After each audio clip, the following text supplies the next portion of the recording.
Welcome back! My name's Jack, the snack that smiles back. If you're here, you're joining me to find out who is the a-holes today. But enough dibbler-dabbler, let's get started on the stories. Story by Final Locksmith 4.99. Am I the a-hole for refusing to shave? This is a pretty simple story, but I don't know how to feel about it. I, female 16, am a feminist, and a few weeks ago I decided to stop shaving my legs, armpits, everywhere. My hope was that I could, to some degree, redefine what it means to be feminine and show other women and girls that they don't have to shave if they don't want to. Those were my reasons, in addition to just plain laziness. I didn't announce this decision, but told my mum that I had stopped shaving after the first comment on my armpit hair. My armpit hair has grown out enough now that it is pretty noticeable if I raise my arms.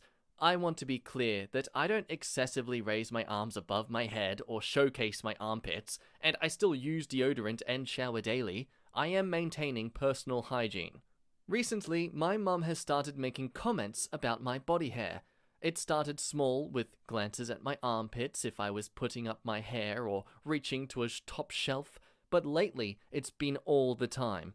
What did such and such person think of your hairy pits and legs? Are you sure there aren't any rules at swim club I work at about appropriate body hair? I can't believe you haven't given up yet. Sooner or later you're going to smell. You get the idea. There haven't been comments on my leg hair, either because she doesn't care, or because it's not as noticeable yet, or because she isn't looking at my legs that often. I put my razor away in a bathroom drawer when I made the decision, and for the past few days, it's been appearing in the shower again. I'm positive I put it away every time I see it out. I asked my mom about it, and she said that I need to shave my body hair because it's making her uncomfortable. I told her that was kind of the point, not her specifically, but to challenge ideas of what girls or women is supposed to look like. And challenging ideas can be uncomfortable. I did my best to explain it to her, but she doesn't seem to get it. My dad says that I hurt her feelings and she doesn't feel respected that I won't just shave to make her happy, but when I made this decision, I knew I might get judged, and I don't want to just give in. But I also don't want to sacrifice my relationship with my mother for body hair. Am I the a-hole? This feels like standing my ground territory, but I'm not sure. Edited to add, this is not to hate on those who shave. It is a personal decision to challenge the idea that women are supposed to be hairless in places where it is natural. Wanting to shave is totally fine, and I respect that decision as well. Before we even go to the comments, I've got to point out the hypocrisy in your mother here. Oh no, you're hurting her feelings? Like what, she hasn't already been doing that to you as well? All you've done is say no to her grooming standards. She's literally shamed you for having, maybe 2 inches at most of hair on your body? Even going off what your mother's defense will be, which is the whole idea that you won't be as attractive and people will find you weird because you're not being with the norm. As a guy, I really don't care too much about how much hair is on your body. It's as major as a factor as a girl having short versus long hair. Like, okay, there's gonna be guys or girls out there, depending on where you float, that might prefer a short-haired girl or a long-haired girl. But if someone's gonna reject you based on that part of you specifically, they're not even worth dating anyway. I think good on you, and you're free to do with your body as you please. Your mum's second-hand embarrassment is her problem, not yours. And she's honestly a terrible mother to enforce it onto you. Not the a-hole. I'm sick of people thinking body hair and hygiene are in any way related. I got the same kind of comments about stinking when I didn't shave for about a year in high school.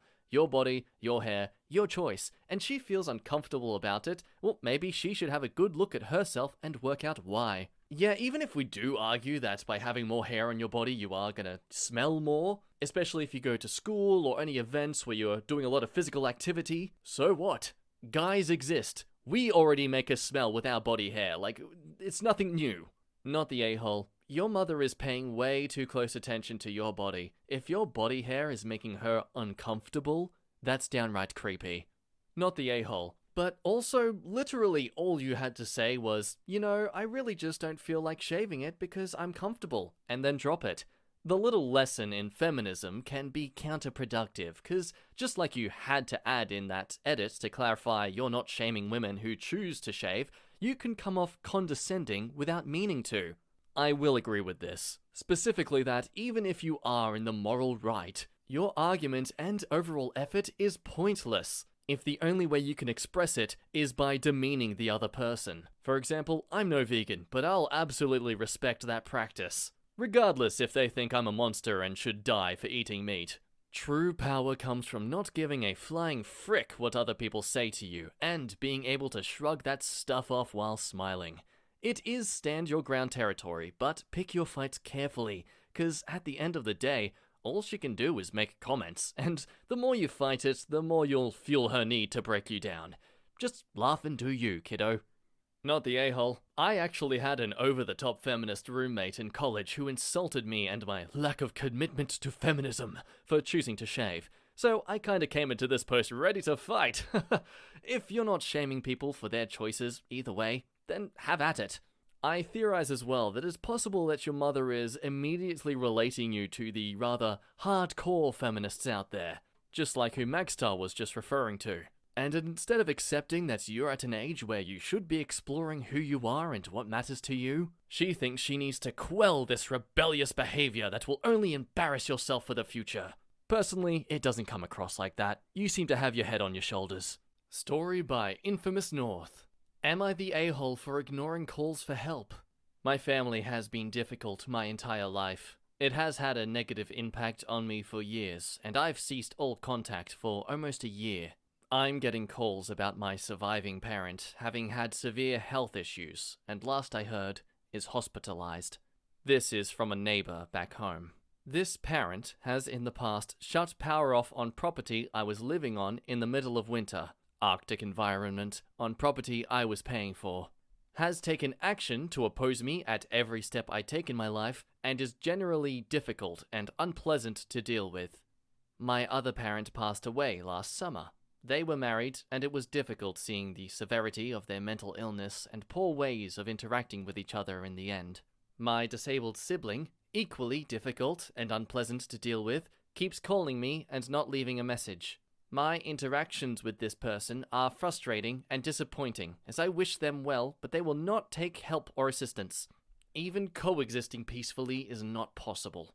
It is a profoundly sad situation, as I want to accept the call, and know I could help, but I also know that their behavior would take me down a rabbit hole that would damage me emotionally. I'm in a better place financially and emotionally for getting away from them and removing all connections. Am I the a-hole for ignoring pleas for help from family when I know re-engaging with them will undermine the work I've done to improve my life and get away from their insanity? Not the a-hole. Toxicity is difficult to escape, and you've made good progress. Nata at all. From what you've said in this post, they clearly don't deserve your help, and you're a better person than most for feeling bad for ignoring them. You know being away from them is better for you, but if it helps, ask yourself, would they help you if you were the one in the hospital? Depending on your answer, I think you know what the best decision is. I would say, help them, but ignore them after that. If you do this, kind acts may happen to you from that parent or others, but it is your choice. I have to challenge their belief that they're gonna fall down a rabbit hole that would damage them emotionally if they help them out again. I wonder, are you legitimately afraid that's going to happen? Or do you just assume it will happen? And as such, use it more as an excuse to give yourself comfort in leaving them on their own to suffer. Clearly, there's a bit of hesitancy in what you want to do. I feel like a part of you acknowledges this selfishness you want to have, and that could be where the guilt is stemming from. However, I'll also agree that you are allowed to be selfish. You have all the power here, and the freedom to do with it as you wish. Personally, I'd hear them out. See exactly what it is they need help with. And, for the sake of giving yourself a clearer conscience, discover what you can assist with and what you don't need to. End of the day, you have your own life. You've achieved your own peace. And if they try to pull you into them any bit more than you're comfortable with, you can simply cut off contact all over again. At least, make them aware of this so they make sure not to push that button. But nonetheless, don't think you're an a-hole if you don't want to help. But I do feel like you're gonna feel like an a-hole for a long time if you don't. Hey, just noticing you're quite a bit in the video and you haven't liked it yet. Could you maybe do that for just please? Thanks. Cheers. Ugh. Story by Thrower Not Sure. Am I the a-hole for dumping out a container of cooked rice? This is dumb, but I wanted to know if I was the a-hole in this situation. My ex-roommate, or ex-close friend, had a falling out that was pretty bad. I ended up moving out and gave her a month's notice and got my name off the lease. I told her the date I was moving out and the time, so we wouldn't run into each other. I left my apartment to stay at my other friend's place until my move-out date. When I get to my old place to move my stuff, I noticed my rice cooker was in the sink and dirty, and there was cooked rice in the fridge. The rice cooker is mine, but the actual rice was a shared purchase by us. I told her not to touch any of my things since we weren't on speaking terms and I was moving out. I went to clean the rice cooker and noticed it was still warm, so she most likely used it recently, knowing I was coming over today to move out. I was so mad in the moment I ended up dumping the rice. Amount was about 1 cup of rice, but left her the bag of uncooked rice. This was definitely petty and dumb, but who was more of the a-hole? Info! Did she ask for the rice cooker in advance? Has she used it previously? She used it before we had our falling out, but I specifically told her not to use my stuff after. She did not ask me to use it in this instance. In that case, I say everyone sucks here.